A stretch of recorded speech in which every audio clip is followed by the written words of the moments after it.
নিশ্চয়ই সবাই ভালো আছেন। আলহামদুলিল্লাহ আমিও ভালো আছি। আজকে গাছের একটি কাঁঠাল রান্না করতে যাচ্ছি। সকালে গাছ থেকে কেটে নিয়ে এসেছি, নিয়ে এসে কেটে সুন্দর করে এই যে এটাকে সিদ্ধ করেছি একটু হলুদ দিয়ে, দেখতেই পাচ্ছেন আপনারা। এখন এটা আমি রান্না করব।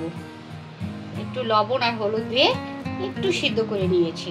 তারপর এখন এটা আমি মশলা, সব ধরনের মশলা দিয়ে কষিয়ে একদম গরুর মাংসের মতন ভুনে ভুনে রান্না করব। সেটি আমি আপনাদের সামনে আজকে শেয়ার করব। আপনারা দেখতেই পাচ্ছেন, আপনারাও ওই যে এখন কাঁঠাল বের হয়েছে বাজারে, ট্রাই করবেন। পরে তো আবার পেকে যাবে, পেকে গেলে আবার কাঁচা কাঁঠালটা পাওয়া যায় না। তো অবশ্যই সবাই বাসায় ট্রাই করবেন। আর আপনারা যারা এখনও আমার চ্যানেলটি সাবস্ক্রাইব করেননি, সাবস্ক্রাইব করে আমার পাশেই থাকবেন, আমার আর রান্না ভিডিওগুলো দেখার জন্য, আমি কি রান্না করি কি খাই এগুলো দেখার জন্য আর কি। সো এখন আমি এটা মশলা কষিয়ে রান্না করব, সুন্দর করে আর কি মশলাটা কষাবো।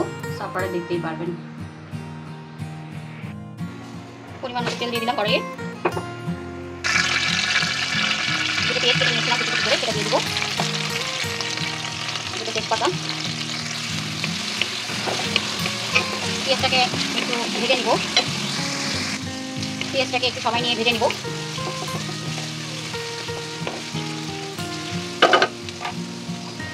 যেহেতু কাঁঠালের তরকারি তো বেশি বেশি ঝাল দিব।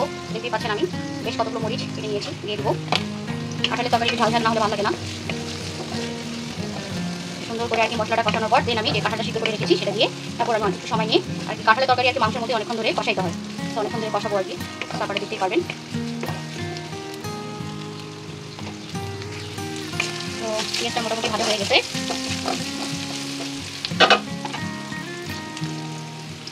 দেন এখন আমি পরিমাণ মতো লবণ, 1 চামচ হলুদের গুঁড়ো, 1 চামচ জিরার পেস্ট,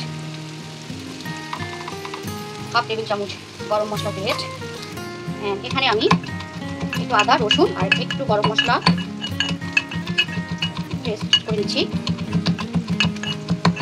যেহেতু কাঁঠালের তরকারি একটু ঝাল ঝাল খাবো তো তাই গোলমরিচটাও একটু নিয়েছি, অল্প একটু গোলমরিচ নিয়েছি। এখন আমি এই পেস্টটাও সম্পূর্ণ আমি একটু আদা রসুন আর একটু গরম মশলা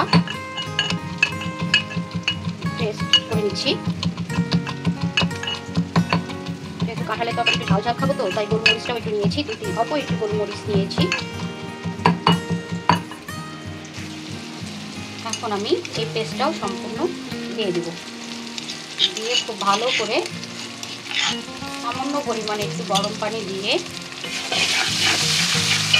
মশলাটাকে কষাবো। সো ভিউয়ার্স দেখতেই পাচ্ছেন মশলাটা কষানো শেষের দিকে।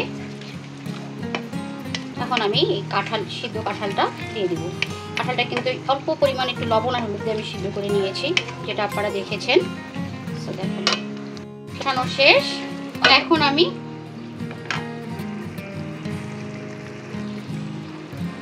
মশলাটা কষানো শেষ। দেন আমি এখন যে কাঁঠালগুলো সিদ্ধ করে রেখেছিলাম সেটি দিয়ে দেব। দিয়ে আবার একটু সময় নিয়ে এটাকে কষাবো।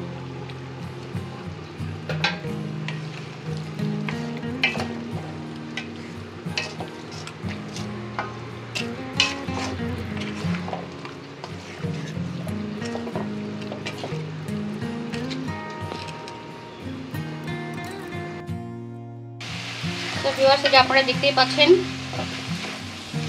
এটাকে কিন্তু অনেকক্ষণ ধরে সময় নিয়ে কষাইতে হবে। তো কেবল মাত্র পানিটা একটু শুকাচ্ছে, তো অনেক সময় নিয়ে এটাকে আমাকে রান্না করতে হবে অল্প আঁচে।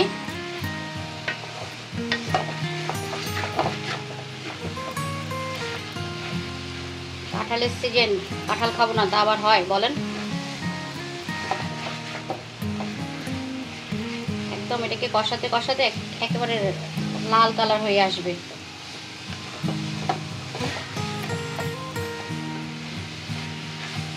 আগে মশলাটাকে কষিয়ে নিলাম, দেন তারপরে যে কাঁঠাল দেওয়ার পর এভাবে সুন্দর করে আমি এটাকে কষাচ্ছি।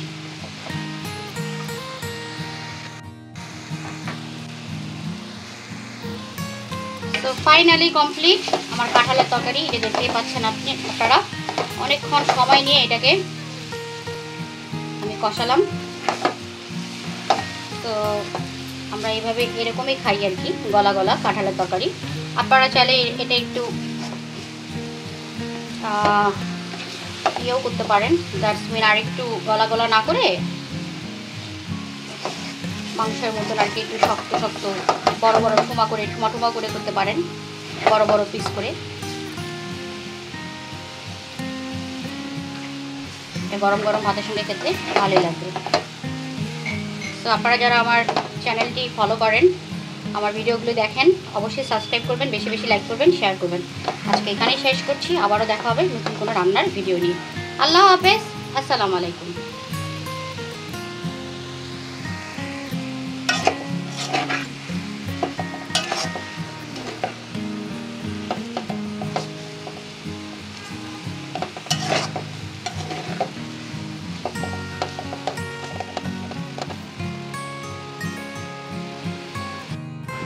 So viewers, ফাইনালি কমপ্লিট কাঁঠালের তরকারি।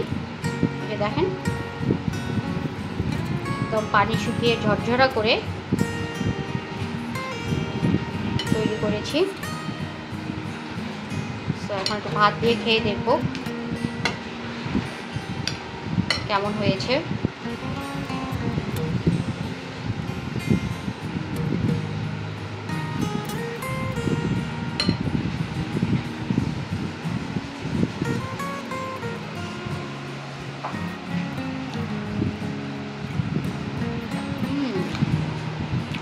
অসাধারণ ভিউয়ার্স, খুবই খুবই টেস্টি হয়েছে, সত্যি বলতেছি অনেক মজা হয়েছে। তো আপনারাও বাসায় এভাবে ট্রাই করবেন। কাঁঠালের তরকারি মাংসের বিকল্প হিসেবে ইউজ হয়।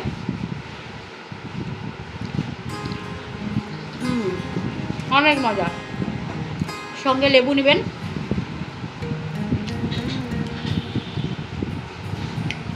তো আজকে এখানেই শেষ করছি, আবারও দেখাবেন নতুন রেসিপি নিয়ে। আল্লাহ হাফেজ, আসসালামু আলাইকুম।